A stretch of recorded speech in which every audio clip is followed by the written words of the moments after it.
Hello everyone. आज हम बात करेंगे सॉलिड वेस्ट मैनेजमेंट रिलेटेड कुछ बेसिक टर्म्स के बारे में। तो सबसे पहले समझते हैं what is the meaning of solid waste.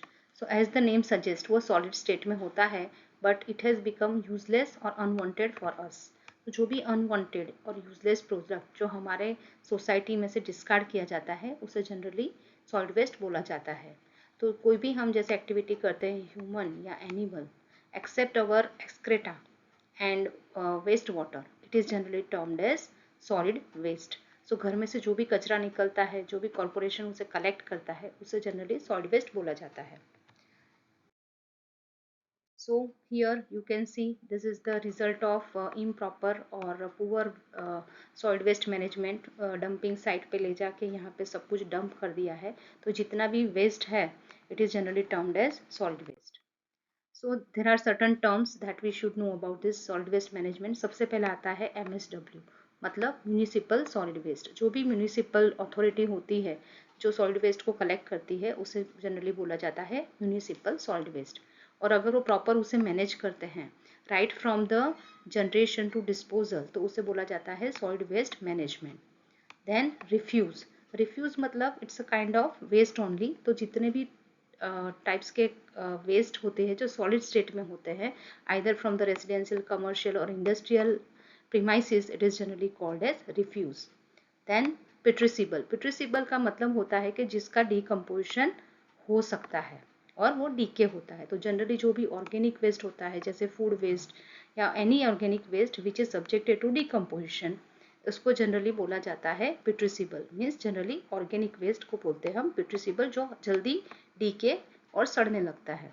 पिट्रीफेक्शन means जो भी माइक्रोबियल डिकम्पोजिशन होता है ऑर्गेनिक मैटर, उसके अंदर सब जब ऑर्डर आने लगता है, मतलब स्मेल आने लगती है गंदी, जब भी वो कोई चीज सड़ती है तो उस प्रोसेस को बोला जाता है putrefaction. It is due to microbial decomposition of organic matter. Then garbage. Garbage का सिंपल मीनिंग होता है कि जो भी पिट्रिसिबल ऑर्गेनिक वेस्ट है जनरली हमारे किचन रेस्टोरेंट या होटल हॉस्टल वगैरह में से होता है, जनरली वो किचन में से आता है।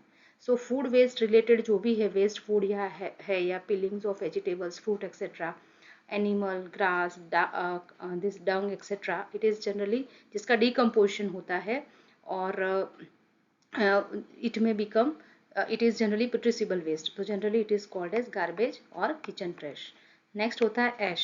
अभी ये नॉन कंबस्टिबल पार्ट होता है सॉलिड वेस्ट का। जब हम उसको जलाते हैं तो जो जल नहीं पाता है बर्निंग प्रोसेस में और जो राख की तरह रह जाता है, इसे जनरली बोला जाता है एश। Then rubbish. रबिश में it is a general term है सॉलिड वेस्ट के लिए जिसमें नॉन प्यूट्रिसिबल जो भी है excluding food waste and ash, उसके अलावा जो भी वेस्ट है उसे जनरली रबिश बोला जाता है। उसमें घर में से जो भी हमारा निकलता है कैंस है, ग्लास है, प्लास्टिक की बॉटल है, पेपर कार्डबोर्ड, जो भी वेस्ट है it is generally called as rubbish. So basically तीन टाइप के वेस्ट जनरली होते हैं, garbage, ash, rubbish. Next is disposal. अभी जो भी सॉलिड वेस्ट कलेक्ट किया जाता है उसको फाइनली कहीं ना कहीं तो डिस्पोज करना होता है, मतलब कि उसको फाइनल हैंडलिंग बोला जाता है after collection processing and some recovery method if it is applied. तो जनरली वो डंप साइट पे या तो लैंडफिल पे डिस्पोज किया जाता है। Next is land filling. Land filling मतलब लैंड के ऊपर उसका डिस्पोजल करना by placing it in a controlled fashion और कंट्रोल्ड मैनर। कि परमानेंट एक साइट आपने ले ली है, वहाँ पे कॉरपोरेशन वाले आते हैं, वहाँ पे उसको कंट्रोल्ड मैनर में डालते हैं, तो उसे जनरली लैंड फिलिंग बोला जाता है। लैंड के ऊपर वेस्ट को फिल करना in a controlled manner, it is generally called as land filling. So this term is used for both control dumps and sanitary landfilling. So we will discuss in detail about sanitary landfilling in remaining lectures. Next is leachate. This is very important term as far as landfilling is concerned. जब भी हम land के ऊपर solid waste डालते हैं तब जो भी पानी है that seeps through this particular layer of that particular landfill site.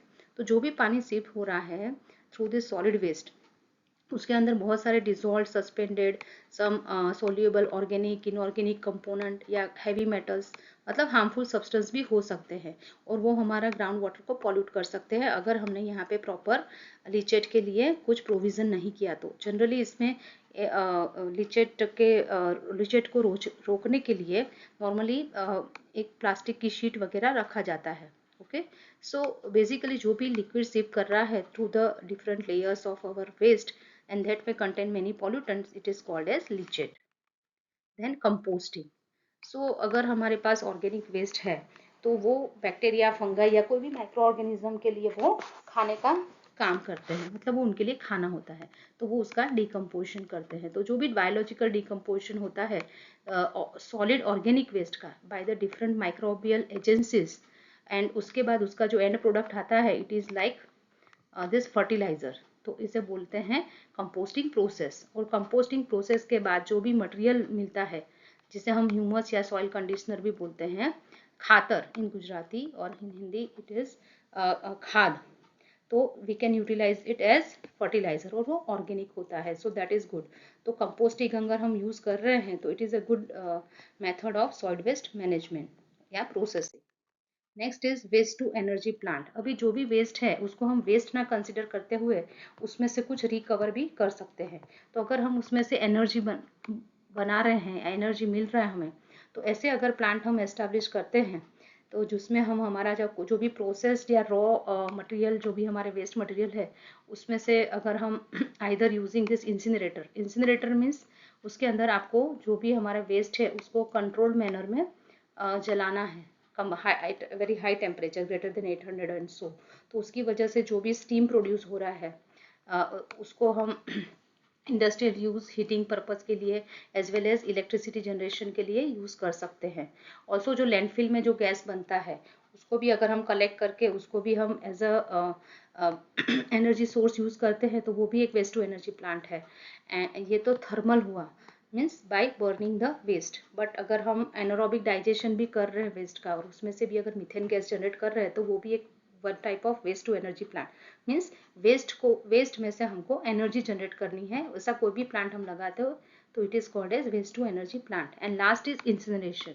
So incineration एक वेस्ट टू एनर्जी प्लांट का एग्जाम्पल है। उसके अंदर एक पूरा एक इंजीनियर्ड प्रोसेस होता है जिसमें हम बर्न करते हैं और कंबर्शन करते हैं सॉलिड वेस्ट का। सो उसमें क्या होता है कि थर्मली डिग्रेड होता है पूरा waste material at higher temperature and it is converted into flue gases, gases में कन्वर्ट होता है एंड हीट जनरेट होता है और उसको हम इलेक्ट्रिसिटी एंड हीटिंग के लिए यूज कर सकते हैं। So it's a type of waste to energy plant. Thank you.